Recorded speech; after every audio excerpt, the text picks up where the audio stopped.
Hi friends, Seemas വ്ലോഗിലേക്ക് എല്ലാവർക്കും സ്വാഗതം.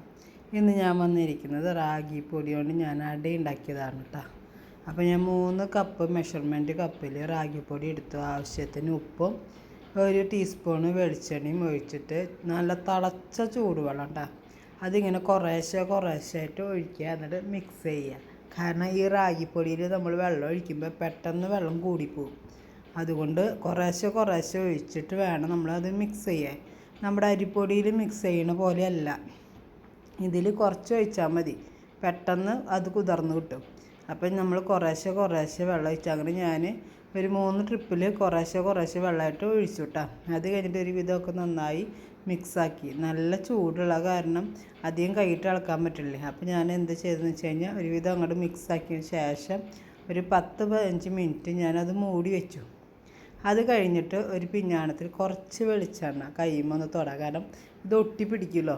അപ്പോൾ ആ ഒട്ടിപ്പിടിക്കൽ കുറയാൻ വേണ്ടിയിട്ടാണ് കുറച്ച് വെളിച്ചെണ്ണ ഇങ്ങനെ ഇട്ടിട്ട് നന്നായി അങ്ങോട്ട് ഉരുട്ടി കണ്ട നല്ല സോഫ്റ്റായിട്ട് കിട്ടി. അപ്പോൾ ഇത്രയും ലൂസ് എന്ന് പറഞ്ഞു കഴിഞ്ഞാൽ അധികം തിക്ക് പാടില്ല.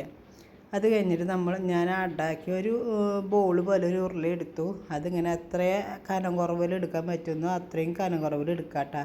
പിന്നെ ഇതിൻ്റെ ഉള്ളിൽ ഫില്ലിങ് വയ്ക്കുന്ന നാളികേരം, അത് ഞാൻ ശർക്കര അങ്ങനെ ഉരുക്കിയിട്ട് അങ്ങനെയൊന്നുമല്ല, ശർക്കര പൊടി കിട്ടിയിട്ടുണ്ട്.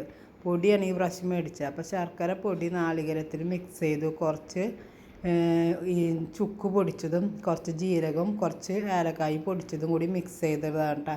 അപ്പോൾ അങ്ങനെ ചുക്കും ഏലക്കായും ജീരകം പൊടിച്ചതൊക്കെ ആ നാളികേരത്തിലും പിന്നെ അതുപോലെ തന്നെ ശർക്കര പൊടിയും കൂടി മിക്സ് ചെയ്തതാണത്. അതിലൊരു പ്രത്യേക ടേസ്റ്റാണ് കേട്ടോ അത്. ആ ചുക്കുപൊടി വരുമ്പോൾ അത് കഴിക്കുമ്പോൾ നല്ല ടേസ്റ്റ് ഉണ്ട്.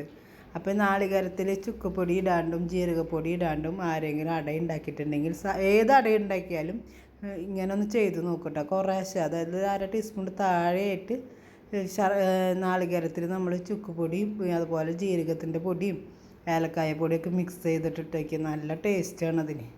അങ്ങനെ ഞാൻ എല്ലാതും പരത്തി ഉണ്ടാക്കിയിട്ട് എന്നിട്ട് ആവിയിൽ വേവിക്കാൻ വെച്ചു.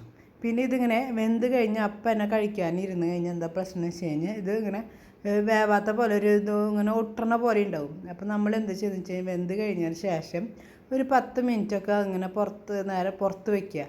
അത് കഴിഞ്ഞിട്ട് അതിൻ്റെ ചൂട് കുറച്ച് കുറയുമ്പോൾ തുറന്ന് നോക്കുമ്പോൾ നമുക്കറിയാം അതിൻ്റെ മുകളിലത്തെ വെള്ളമൊക്കെ ഇങ്ങനെ പോകുമ്പോൾ ശരിക്കും നന്നായി ഇങ്ങനെ എന്താ പറയുക ഒട്ടാത്ത രീതിയിൽ വരും. ഈ റാഗിപ്പൊടിക്ക് അങ്ങനെ ഉണ്ട്, ഒരു ഒട്ടണ പോലെ തോന്നും നമുക്ക്. അപ്പം നമ്മൾ വിചാരിക്കും ഇത് വെന്തിട്ടില്ലെന്ന്. പക്ഷേ അത് 10 മിനിറ്റ് വേവിക്കാൻ വെച്ചാൽ മതിട്ടോ. അങ്ങനെ ഇത് ഞാൻ നോക്കിയപ്പോൾ എല്ലാം വെന്തെടുത്തു. നല്ല ടേസ്റ്റ് ഉണ്ട്. ആ നാളികേരത്തിൻ്റെ ഇതൊക്കെ ആയിട്ട് കഴിക്കാൻ നല്ല ടേസ്റ്റ് ഉണ്ട് കേട്ടോ. ഇനി റാഗിപ്പൊടിയാണെന്ന് വിചാരിച്ചിട്ട് ടേസ്റ്റ് കുറവ് നമുക്ക് തോന്നും, പക്ഷേ ടേസ്റ്റ് കുറവൊന്നും ഇല്ല. നല്ല അടിപൊളി ഹെൽത്തി ഫുഡാണ്. അപ്പോൾ എല്ലാവരും ഒരു പ്രാവശ്യം ഇതൊക്കെ ഒന്ന് ഉണ്ടാക്കി നോക്കുക. വീഡിയോ നിങ്ങൾക്ക് ഇഷ്ടമായാൽ ലൈക്ക് ചെയ്യാനും സബ്സ്ക്രൈബ് ചെയ്യാനും ഷെയർ ചെയ്യാനും മറക്കരുത് കേട്ടോ. പിന്നെ ഇത് കഴിച്ച് കഴിഞ്ഞാൽ വിശപ്പൊക്കെ നമുക്ക് പെട്ടെന്ന് കുറയും. അപ്പോൾ എല്ലാവരും ഇതൊന്ന് ട്രൈ ചെയ്തേക്കുള്ള അഭിപ്രായം പറഞ്ഞോളാം കേട്ടോ.